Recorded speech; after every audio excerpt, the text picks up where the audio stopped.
आज Doubtnut app download करें। Doubtnut पर अपने सभी गणित, रसायन विज्ञान, भौतिक विज्ञान और जीव विज्ञान के डाउट्स का करो सफाया। बस प्रश्न की फोटो खींचो, एक ही प्रश्न को क्रॉप करो और तुरंत वीडियो सोल्यूशन पाओ। अभी डाउनलोड करें। हेलो फ्रेंड्स, हमारे इस क्वेश्चन में जो है स्टेटमेंट गिवन है, उसके बाद जो है नीचे क्वेश्चन है उसको हमें सॉल्व करना है। सबसे पहले स्टेटमेंट को ध्यानपूर्वक पढ़ते हैं कि एक ट्रांसफार्मर अन्योन प्रेरण के सिद्धांत पर कार्य करता है। तो ट्रांसफार्मर हमारा अन्योन प्रेरण के सिद्धांत पे काम करता है।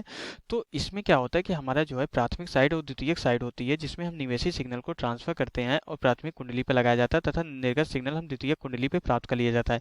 और दोनों कुंडलियां हमारी क्या होती है, एक दूसरे से जो चुंबकीय परिपथ के द्वारा जो है जुड़ी होती है। और यहाँ पे अन्योन प्रेरण के सिद्धांत पे फ्लक्स का जो है हम जो है परिवर्तन करते हैं। हमारे फ्लक्स में परिवर्तन होने की वजह से द्वितीयक साइड भी हमारी क्या उत्पन्न हो जाती है, विद्युत वाहक बल उत्पन्न हो जाता है। जब कोई ऊर्जा की हानि नहीं होती तो इसमें प्राथमिक और द्वितीयक साइड जो वोल्टेज होता है हमारा जो है, इसका फेरों की संख्या एनपी हमारा प्राथमिक साइड फेरों की संख्या होती है, एनएस द्वितीयक साइड फेरों की संख्या होती है। इसमें इस तरीके से संबंध होता है। और आईपी प्राथमिक साइड की धारा होती है, आईएस द्वितीयक साइड की धारा होती है।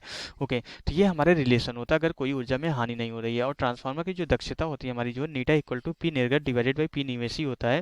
तो means ES divided by IS ये निर्गत होता है, ईपी डिवाइडेड बाई आईपी ये हमारे निवेशी शक्ति होती है और ये निर्गत शक्ति होती है।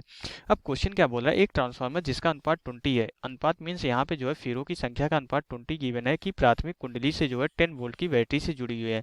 तो द्वितीय कुंडली का निर्गत है, तो द्वितीय कुंडली से जो हमारा विभव निर्गत होगा हमें कैलकुलेट करना है। यहाँ पे पहला 20 वोल्ट, सेकंड हमारा 5 वोल्ट, थर्ड हमारा 10 वोल्ट, फोर्थ हमारा 0। तो यहाँ पे जो इंपॉर्टेंट लाइन है क्वेश्चन के लिए हमारी ये है कि हमारी जो है प्राथमिक कुंडली को जो है बैटरी से जोड़ा गया है। अगर बैटरी से जोड़ा गया है तो मीन्स हमारे यहाँ पे जो डीसी करंट फ्लो हो रही है, मीन्स हमारा यहाँ पे जो दिष्ट धारा फ्लो हो रही है। तो मीन्स हमारा आईडीसी ये क्या होती है, हमारी जो है इसकी डायरेक्शन चेंज नहीं होती, हमेशा नियत होता है। और हमें पता है जो ट्रांसफार्मर हमारा काम करता है वो हमारा एसी करंट पे काम करता है। हमें पता है जो हमारा ट्रांसफार्मर वर्क करता है ये हमारा जो है हमेशा एसी करंट पर ही जो है फ्लो करता है। हमारा जो एसी करंट पे जो है प्रत्यावर्ती धारा पे ही हमारा जो है ट्रांसफार्मर काम करता है। ये हमारा दिष्ट धारा पे काम नहीं करता। और क्यों नहीं करता, ये हमारा जो है ट्रांसफार्मर अन्योन प्रेरण के सिद्धांत पे काम करता है। मीन्स हमारा जो द्वितीय कुंडली में जो विद्युत वाहक बल उत्पन्न होता है वो हमारा फैराडे के नियम के अकॉर्डिंग उत्पन्न होता है, माइनस डी5 डिवाइडेड बाई डी टी के बराबर होता है।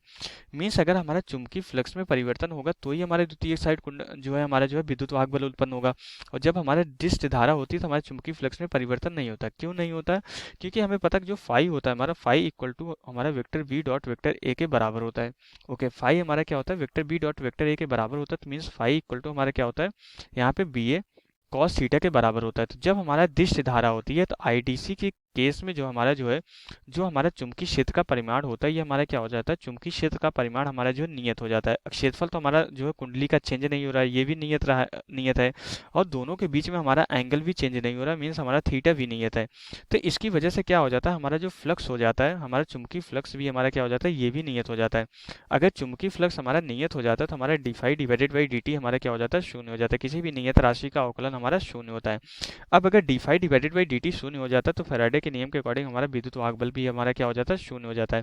तो इसलिए द्वितीय कुंडली में कोई विद्युत वाहक बल उत्पन्न नहीं होता और हमारा ट्रांसफार्मर जो है दिष्ट धारा पे इसलिए काम नहीं करता। तो यहाँ पे हमें ये पता चल गया कि हमारा जो है ट्रांसफार्मर दिष्ट धारा पे काम नहीं करता। क्यों नहीं करता, क्योंकि दिष्ट धारा की वजह से हमारा जो चुंबकीय फ्लक्स नियत हो जाता है और चुंबकीय फ्लक्स नियत होने की वजह से हमारा विद्युत वाहक बल क्या हो जाता है, शून्य हो जाता है। इसलिए सिर्फ और सिर्फ प्रत्यावर्ती पे धारा पे काम करता है, क्योंकि प्रत्यावर्ती धारा में क्या होती है, डायरेक्शन हमेशा जो है करंट की चेंज होती रहती है, इसकी वैल्यूज भी हमारी चेंज होती रहती है। तो इसलिए ऐसा होता है कि हमारा जो है यहाँ पे चुंबकीय क्षेत्र हमारा चेंज हो जाता है, ये नियत नहीं रहता है। इसलिए हमारा जो है यहाँ पे विद्युत वाहक बल हमारा उत्पन्न हो जाता है। तो इसलिए हमारा यहाँ पे जो है डीसी करंट पे काम नहीं करता और बैटरी हमेशा जो है दिष्ट धारा ही देती है।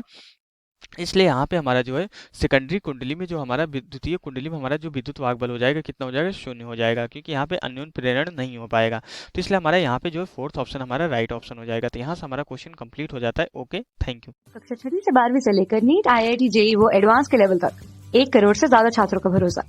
आज ही डाउनलोड करें डाउटनेट ऐप या व्हाट्सएप करें अपने सारे डाउट्स 8400 400 400 पर।